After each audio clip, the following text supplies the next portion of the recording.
యేసుక్రీస్తు వారు బోధకుడేనా? బోధకుడేనా చెప్పండి, కాదా? ఆయన ఏమని పిలిచారు? రబ్బీ. రబ్బీ అంటే ఎవరు? గురువుగారు, టీచరు, బోధకుడు.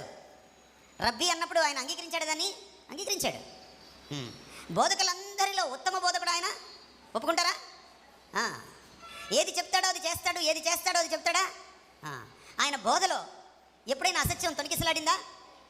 లేదు. మరి ఈ మాస్టర్ ప్రీచర్, ఈ పరమ గురువు, ఈ పరమ బోధకుడు ఎవరిని మహిమపరిచాడు?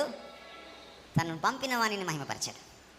నా ఈరోజు ప్రశ్న ఏమిటంటే, తమరు పరిచర్య చేస్తున్నప్పుడు, ప్రబోధం చేస్తున్నప్పుడు ఎవరిని మహిమపరుస్తున్నారు? సాక్షాత్తు దైవకుమారుడే వచ్చి తన డబ్బా తాను కొట్టుకోకుండా తండ్రిని మహిమపరిస్తే మనం ఏ పాటి వాళ్ళం? మన దగ్గర కొంతమంది ఉంటారు, మన గొర్రెల్లో అడుగులు మడుగులు ఎత్తేవాళ్ళు, ఐగారు ఐగారు అనేవాళ్ళు, పక్కనే వచ్చి మన బ్యాగ్ పట్టుకుంటాను లేకపోతే ఇంకేదో చేస్తాను అనేవాళ్ళు. వాళ్ళని మనం మన దగ్గర పెట్టుకోకూడదు. కొంతమంది ఉంటారు, చిడతలు తీసుకొని వస్తారు మన దగ్గరికి, చిడతలు వాయిస్తూనే ఉంటారు మన చుట్టూ చేరి.